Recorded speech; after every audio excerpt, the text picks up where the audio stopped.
Mejor Hablar en M24.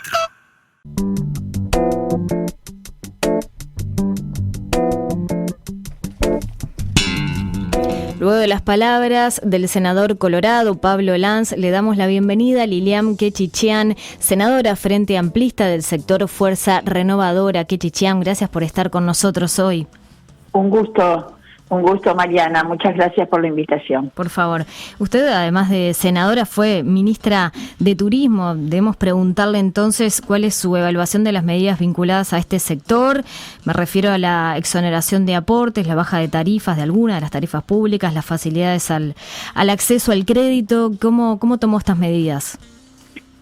Bueno, en la situación dramática en la que está el sector turístico, efectivamente ahí yo coincido con las palabras del ministro en el sentido de que es una de las actividades más altamente impactadas por la pandemia, porque bueno, efectivamente el turismo requiere de algunas condiciones de las que hoy con las que hoy no contamos, es decir, requiere fronteras abiertas, requiere presencialidad, requiere libre circulación de las personas y ninguna de esas cosas se están dando.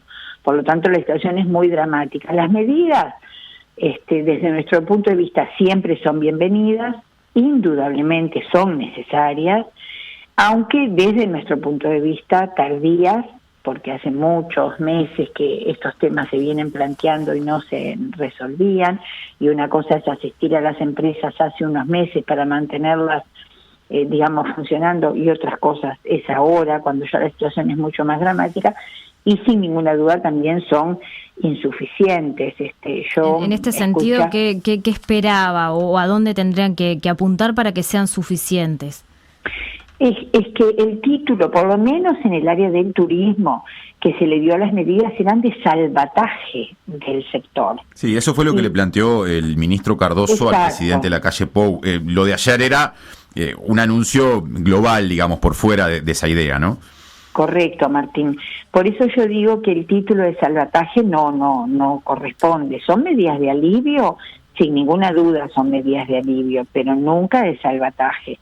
A nosotros nos parece, nosotros venimos hace mucho tiempo planteando, si bien, por supuesto, que la rebaja, hoy veremos cuando la ministra de Economía haga un poco el foco más en cada una de las medidas, porque alguna gente habla de aportes patronales y otros hablan de aportes jubilatorios, hay algunas cosas que todavía no quedan totalmente claras, de esos 900 millones de aporte al Fondo COVID en el 2021, se planteó que 560 millones serían para el primer semestre, pero no tenemos claro cómo sería el resto de los 340 millones, y tampoco no estaba hablando la ministra de un monto exclusivamente a medidas de apoyo a las empresas o a las personas más vulnerables, sino que en ese gasto está incluido gastos vinculados a lo sanitario e incluso vinculados a la reducción de la recaudación del BPS. No todo ese dinero va directamente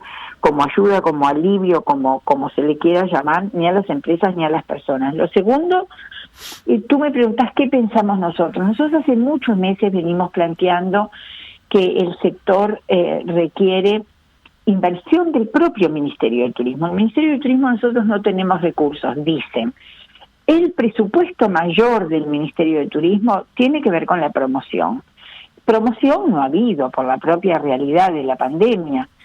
Son los 10 millones de dólares por año que desde nuestro punto de vista debieron concentrarse en tener prontos subsidios, subsidiar paquetes de turismo interno, es decir, darle trabajo a las empresas, porque estas medidas son de apoyo, pero lo que hay que tratar es de que tengan un horizonte, que cuando esto, junio, julio, agosto, no sabemos, es cierto que hay incertidumbre, pero esto va a pasar en algún momento, las empresas estén ya con parte de su actividad asegurada. Quechichian, una acotación. El plan de salvataje que Cardoso le había presentado al presidente de la calle Pou, entre otras cosas, planteaba que se realizara la precontratación por parte de organismos del Estado, como el MIDES, el Banco de Previsión Social y la ANEP, de paquetes de servicios de turismo social durante 2022 y 2023. Hasta donde yo escuché la conferencia de ayer, esto no se anunció. ¿Usted entiende que esa era una medida acertada o una propuesta acertada del ministro? Sí. Nosotros pensamos que se podría hacer. El ministro no tendría que pedirle al Poder Ejecutivo, porque podría perfectamente el Ministerio resolverlo con el dinero que no se gastó en promoción. Y yo les puedo asegurar que $10 millones o la mitad, o $5 millones como subsidio, por ejemplo, al transporte del turismo interno, que es lo más caro en un paquete, que pudiera asegurar un número importante de paquetes, especialmente para destinos no tradicionales, hubiera sido, eso sí, una medida de cierto salvataje, de volver a tener actividad.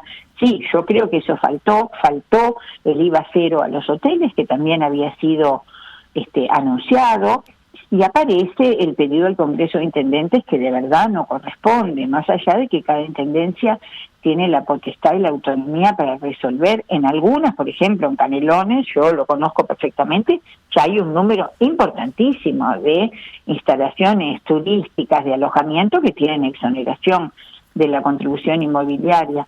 Y también nos parece que ¿cómo decirlo? Hubo un esfuerzo, unas medidas de alivio vinculadas a las empresas, y vuelvo a repetir, si bien para nosotros son insuficientes y tardías, igual son bienvenidas, igual son necesarias para esos sectores, pero sí, muy poco para las personas. Bueno, eso le iba a preguntar, la saco un poco del rol de exministra y la llevo a dirigenta del Frente Amplio. ¿Cómo toman las medidas en su conjunto, lo que tiene que ver con los asalariados, los trabajadores informales?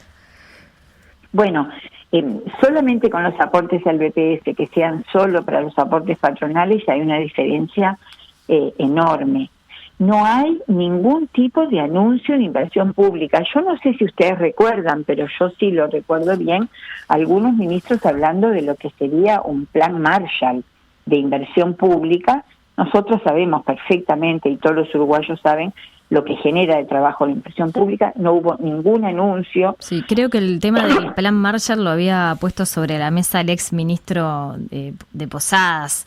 Creo que no fue alguien de la coalición multicolor lo comentó. También sí, ha habido en parte de esos pedidos por parte del Partido Colorado y del propio Cabildo Abierto, es decir, no son solo pedidos fuera de la coalición gobernante.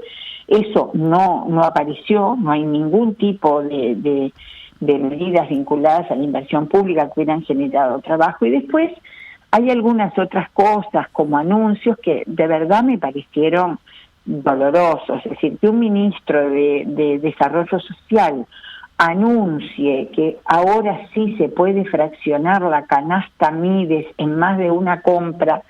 Yo les quiero decir que eso siempre existió. Desde su origen, la tarjeta Uruguay Social y las asignaciones familiares tenían ese tema resuelto.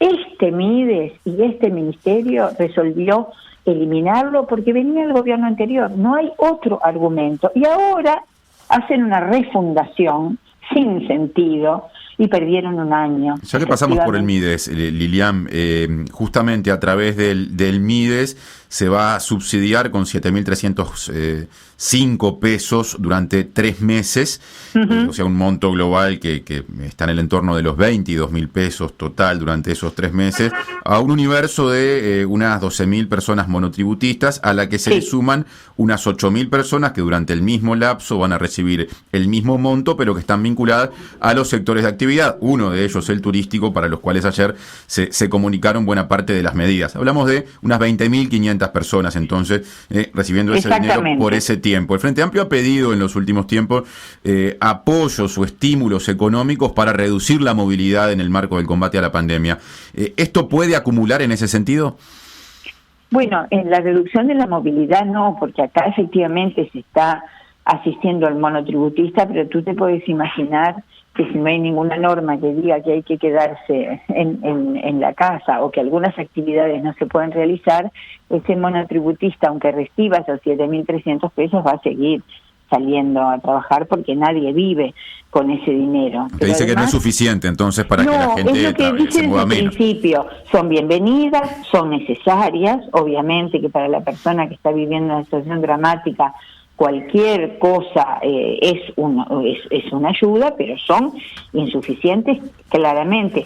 El Frente Amplio había planteado y planteó nuevamente esta semana en el directorio de UTE, hubo ahí algunos anuncios vinculados a las empresas, a las cargas fijas de UTE, pero habíamos planteado los 40.000, hay 40.000 clientes de UTE que están en situación de corte en medio de la pandemia.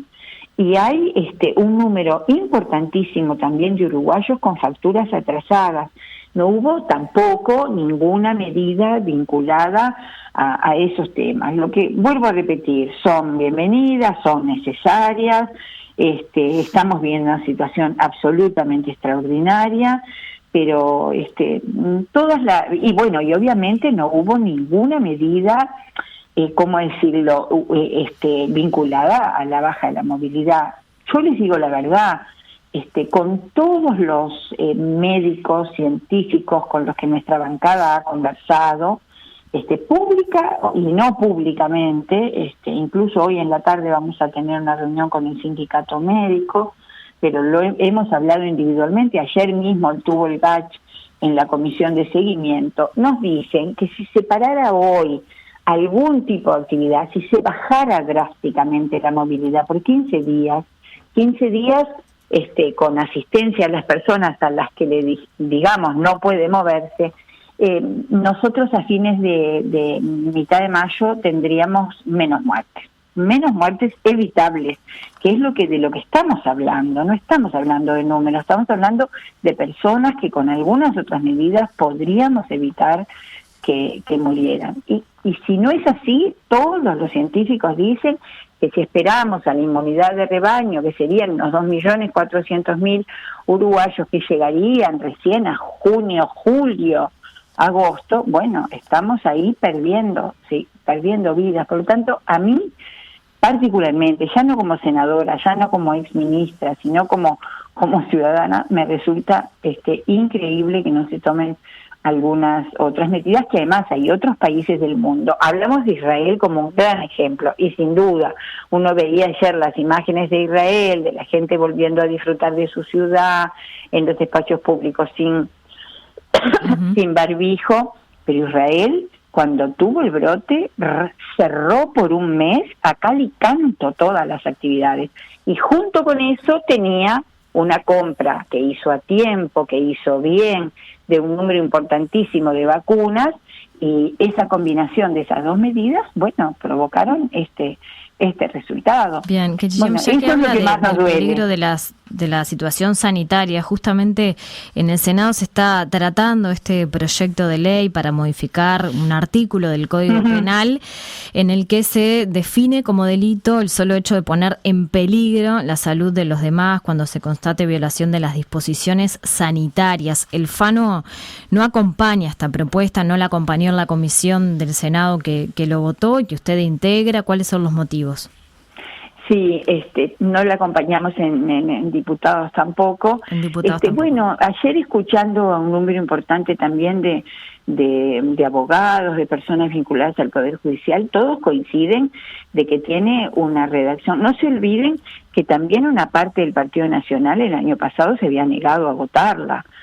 Indudablemente hubo un cambio este año, pero las dos senadoras del Partido Nacional que integran la Comisión de Constitución el año pasado se negaron a votarlo porque tiene una redacción tan vaga que es absolutamente discrecional, es inaplicable poner en manos de la justicia ya no el contagio, es decir, penalizar que alguien contagió a otra persona, sino el peligro de que si tú podés no saber que estás contagiado y estar en una actividad y terminás siendo un delincuente, porque esto pasa por la justicia penal y tiene una pena de 3 meses a 24 de cárcel. No es la forma de resolverlo. Bien, esto después va a requerir una reglamentación, ¿verdad? Que baje un poco más a tierra, pero en principio, ¿cómo está pensada? ¿Quién determina, qué actor determina si se pone en peligro la salud? Bueno, también está muy vagamente expresado. Yo escuché el otro día en un reportaje largo que le hicieron en televisión al ministro Larrañaga y dijo que iba a ser él el que le iba a bajar a tierra. No entiendo qué quiere decir bajar a tierra un delito. Un delito es un delito y tiene que estar claramente estipulado.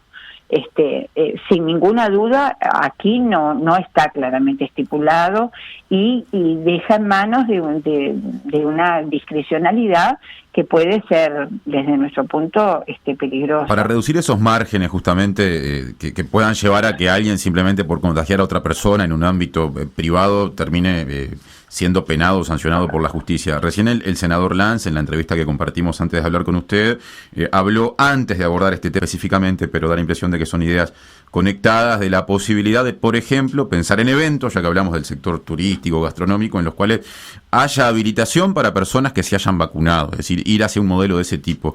¿Usted entiende que ese tipo de disposiciones pueden precisamente empezar a colaborar para que no se den situaciones de penalización por un contagio, por ejemplo, a alguien? Bueno, tú decías la penalización por contagio. Esta ley no habla de la penalización por contagio, es una penalización. Se lo presenté como ejemplo porque usted lo puso sí, como posibilidad. Correcto, pero lo que te quiero decir es que justamente la dificultad no es que penalizan a alguien que contagió a alguien, sino a alguien que pone en peligro, es decir, la penalización es al peligro. El senador Lanz es un senador muy serio, con el que realmente se puede dialogar, con el que personalmente tengo una muy buena relación, pero esa es otra discusión, la del pasaporte sanitario, si pensamos en la gente que viene de afuera, o de cierto pasaporte verde, como le llamaron Exacto. algunas personas de la coalición multicolor, para moverse aquí adentro. Yo creo que hay que tener también algunas reservas, pero no nos negamos a analizarlo. Ajá. Pero bueno, eso puede significar también, hoy carné de vacunas todos tenemos, y carné de vacunas nos piden para muchas actividades, nos piden para entrar a la escuela, nos piden para inscribirnos en la facultad, nos piden para muchísimas. Yo, que he sido ministra de Turismo y por lo tanto he tenido que viajar bastante, me han pedido en muchos países vacunas específicas y si no, no me dejaban entrar. Es decir, pues hay que mirarlo con más tranquilidad, pero no nos negamos a analizarlo. Y también dijo Lanz que, volviendo al proyecto de ley que se discute, podría ser útil para sancionar a nivel de la justicia a personas que organicen fiestas clandestinas. ¿Entiende que ahí sí hay un elemento que se puede precisar y en ese caso lo compartiría? Es que ya hay normas para sancionar a los que organizan fiestas clandestinas. No se precisa una ley de peligro, de sanción penal y de trato y de convertir en delincuente a la persona, sino que ya hay de desacato a una norma que está estipulada. Hoy en el Uruguay están prohibidas las fiestas, por lo tanto el que viola esa norma ya tiene una sanción. No es necesario otro proyecto de ley. Lilian Quechichian, senadora Frente Amplista de Fuerza Renovadora, gracias por estos minutos para Mejor Hablar. Por favor, un gusto y muchas gracias por la invitación. 97.9 FM Montevideo. 102.5 FM Maldonado. Escucha distinto.